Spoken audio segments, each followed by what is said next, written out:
Bienvenue sur Africa 24 dans cette nouvelle édition de l'information. Voici les titres de l'actualité. Le président algérien Abdelmajid Tebboune souhaite introduire le numérique dans tous les secteurs. Objectif, rendre les statistiques économiques plus fiables et assurer une relance de l'économie nationale. En Centrafrique, la MINUSCA lève l'interdiction d'entrée des transporteurs camerounais dans le pays. Plus de 5000 camionneurs vont pouvoir à nouveau emprunter le corridor Douala-Bangui. Et enfin, le Maroc recense plus de 900 000 salariés en arrêt de travail, un résultat qui découle d'une enquête menée au sein de plus de 2000 entreprises. Mais tout d'abord, les tensions politiques sont vives au Burundi où les candidats sont en pleine campagne électorale. Premier coup de théâtre ce mardi 5 mai. La candidate du Conseil national pour la liberté, Cathy Kezimana, a été arrêtée. La numéro 2 sur la liste électorale du CNL pour les élections législatives dans la province Bujumbura rurale a été arrêtée dans cette même région après un meeting. Une province considérée comme un des fiefs du candidat à la présidentielle de 2020, Agathon Rwasa. D'après son avocat, Cathy Kezimana aurait été arrêtée après une plainte déposée par l'administrateur de la commune de Mugungomanga. Selon une source judiciaire, la candidate du CNL serait également poursuivie pour intolérance politique. Introduire le numérique dans tous les secteurs, c'est ce que préconise le président algérien Abdelmajid Tebboune qui ambitionne de rendre les données économiques plus fiables. Sur le long terme, le chef de l'État souhaite moderniser tous les secteurs pour assurer une relance de l'économie plus efficace. Les précisions de Aïssatou Diamanka-Besland et Ange Bijou-Nomenio. En Algérie, le président de la République Abdelmajid Tebboune a pour ambition de passer à la numérisation de tous les secteurs économiques. Objectif, avoir des statistiques plus fiables. Selon le chef de l'État, le passage au numérique permettra la modernisation des institutions, mais surtout d'assurer la transparence des transactions économiques pour une relance efficace de l'économie nationale. Le numérique et la prospective sont deux facteurs essentiels pour sortir de la sphère des statistiques approximatives qui n'aident nullement à asseoir une économie forte et moderne, ni à assurer la transparence des transactions économiques. Ce système de modernisation a une autre finalité. Il vise à la création d'une banque de données pour identifier l'ensemble des acteurs intervenant dans les domaines de la production et de la distribution des produits de grande consommation pour aider à déterminer les capacités de production et le suivi périodique de stockage à l'échelle nationale. Oui, une fois de plus, sur le long terme, il faut se projeter, mais la réalité aujourd'hui, j'insiste dessus, économique, politique et technique, fait qu'il y a tout un tas de blocages par rapport à ça. On ne voit pas des gens qui aujourd'hui ont besoin des produits de première nécessité, d'acheter leurs pommes de terre, etc. Aujourd'hui, le net n'a pas de réalité effective d'un point de vue économique, même si de plus en plus d'administrations l'utilisent. Enfin voilà, ça permet de fluidifier des choses. Mais concrètement, aujourd'hui, les Algériens n'ont quasiment pas la carte bleue. Il n'y a pas de, voilà, c'est encore une économie où beaucoup d'argent circule de main à main. A noter que depuis son arrivée à la tête du pays en décembre 2019, le président Abdelmajid Tebboune, qui œuvre pour une Algérie nouvelle, travaille pour le renforcement des institutions, l'ancrage de la démocratie et la relance de l'économie nationale qui passe forcément par la numérique selon ses ambitions de développement. Le Premier ministre du Lesotho, Thomas Tabane, va-t-il bientôt démissionner? La question reste pour le moment sans réponse. Ce jeudi 7 mai, le chef du gouvernement a confirmé sa promesse de démissionner avant le 31 juillet, mais aucune date précise n'a été donnée pour le moment, et ce malgré la pression exercée par la coalition gouvernementale qui exige son départ rapide. Pour rappel, cette démission contrainte résulte de l'inculpation de Thomas Tabane pour le meurtre de son ex-femme, Lipolelo Tabane, assassiné le 14 juin 2017. Début février, sa femme Maesaya Tabane a elle aussi été inculpée de cet assassinat. Des inculpations au sommet de l'État qui ont déclenché une crise politique dans le pays. En Centrafrique, la MINUSCA, la mission onusienne présente dans le pays, autorise à nouveau l'entrée des transporteurs routiers camerounais en RCA. Cette interdiction d'entrée avait été prise le 28 avril dernier pour limiter la propagation du coronavirus en Centrafrique. Pour rappel, plus de 5000 camionneurs empruntent le corridor Douala-Bangui. Les détails avec Nelly Claude Dessa. Depuis le 1er mai 2020, les transporteurs routiers camerounais stationnés à la frontière avec la République centrafricaine sont à nouveau autorisés à entrer sur le territoire centrafricain. La levée de suspension de la mission multidimensionnelle intégrée des Nations Unies pour la stabilisation en Centrafrique MINUSCA annule donc celle du 28 avril 2020. La MINUSCA avait interdit aux transporteurs routiers et aux passagers en provenance du Cameroun d'entrer en République centrafricaine en raison de la situation d'urgence due à la pandémie du Covid-19.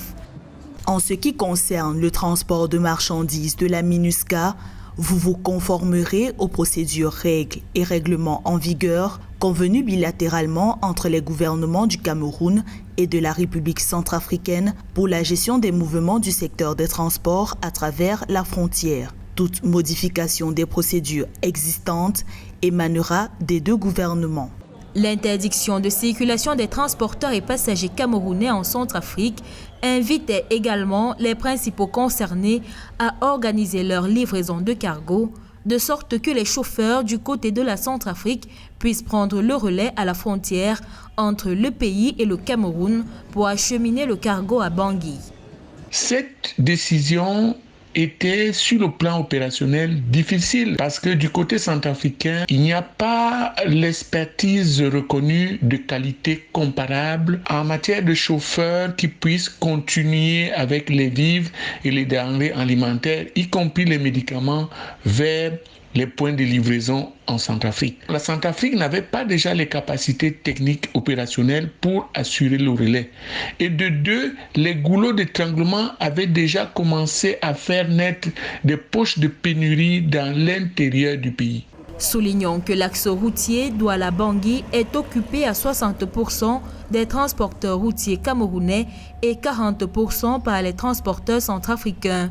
Les statistiques de la douane camerounaise font état de ce que, en dehors de la logistique de la mission onusienne, près de 55 milliards de francs CFA de marchandises centrafricaines transitent par le Cameroun chaque année. Le déficit budgétaire se creuse un peu plus en Égypte en raison de la pandémie de coronavirus. Selon le ministre égyptien des Finances, Mohamed Maït, l'année budgétaire 2019-2020 devrait s'achever avec un déficit compris entre 7,8 et 7,9%, un chiffre bien loin des prévisions gouvernementales qui avaient prévu un déficit de 7,2%. Nathalie Mo.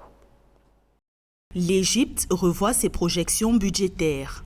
Au cours d'une réunion du comité de planification et de budget du Parlement ce 5 mai 2020 au Caire, le ministre des Finances Mohamed Maït a révélé que le pays devrait terminer l'exercice 2019-2020 sur un déficit budgétaire compris entre 7,8% et 7,9% à cause de la pandémie de Covid-19. Les perspectives de déficit budgétaire précédentes se fixaient à 6,2%. L'Égypte est touchée de plein fouet. Et moi, je pense qu'aujourd'hui, il faut rapidement activer le plan gouvernemental annoncé par le ministre Mohamed Maït il y a quelques jours pour que, peut-être pas sur l'année prochaine, et qu'au moins à partir de 2022, voire fin 2023, qu'ils arrivent à trouver un niveau de déficit budgétaire qui soit acceptable. L'Égypte peut encore compter sur des réformes structurelles entreprises par le gouvernement pour remonter la pente. Sous programme de réforme avec le Fonds monétaire international de 2016 à 2019, l'Égypte est l'un des deux seuls pays de la région du Moyen-Orient et d'Afrique du Nord où le FMI s'attend à une croissance économique légère de 2% en 2020 contre 5,6% en 2019.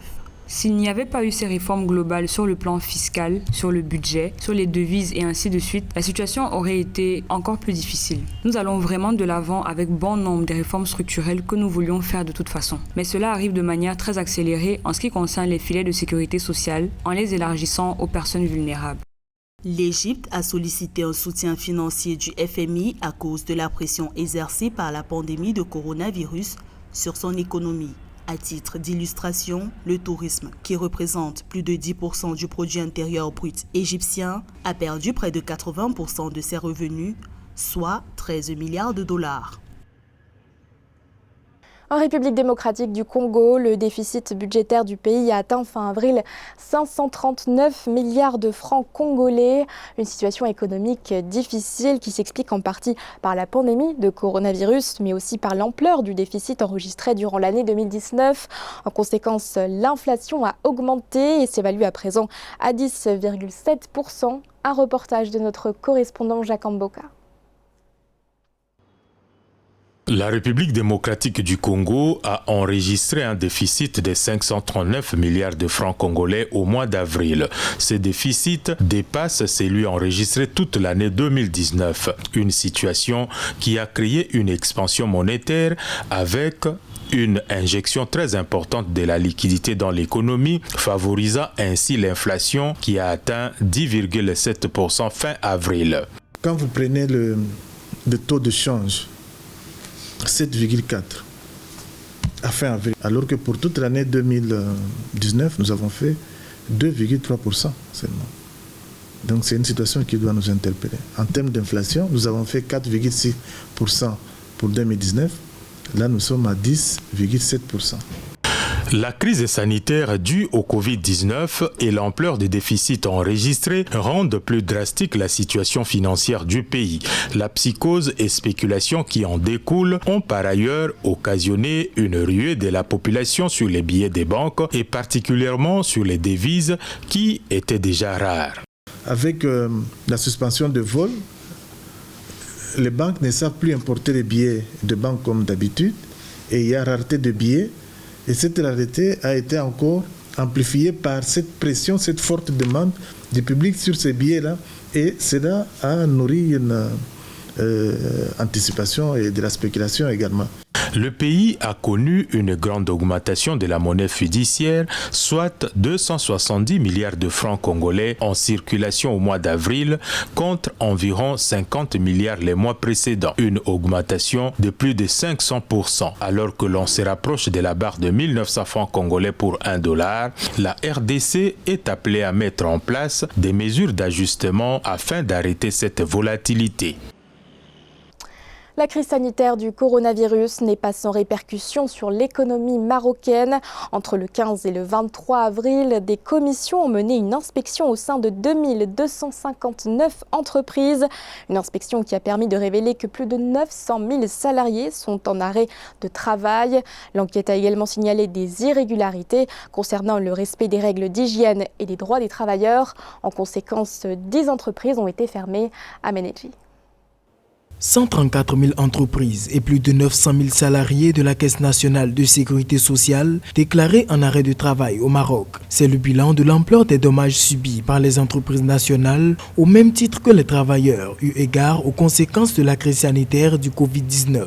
Les pays africains doivent maintenant passer à la deuxième étape au niveau de la mentalité, y compris au niveau de la créativité. C'est-à-dire qu'un pays comme le Maroc doit réfléchir maintenant sur de nouveaux filons d'emploi qui vont créer une nouvelle compétitivité. 61% de l'ensemble des sociétés inscrites à la CNSS sont atteintes à raison de 131 959 sur 216 000 entreprises adhérentes jusqu'à février. Par ailleurs, une opération a conduit à la fermeture de 10 entreprises employant 9 764 personnes suite au non-respect des règles sanitaires et des conditions de sécurité des travailleurs. La demande en produits pharmaceutiques va augmenter de façon vertigineuse dans toute l'Afrique. Et le Maroc était déjà, avant la crise, un producteur de médicaments. Le Maroc pourrait augmenter ses capacités de production et profiter du grand besoin qui va se poser. L'heure n'est plus de s'apitoyer sur ce qui s'est passé, mais l'heure est maintenant sur la correction des programmes cadres. Maintenant, prenant le coronavirus pas comme un handicap maintenant, plutôt comme un défi. Une série de mesures pour faire face à la situation socio-économique des entreprises touchées par la crise est en cours au Maroc. À cela s'ajoute une nouvelle ligne téléphonique pour fournir des orientations et recevoir les réclamations en matière de sécurité au travail. Ce journal a été réalisé par l'ensemble de la rédaction. Merci de votre fidélité. L'actualité continue sur Africa 24.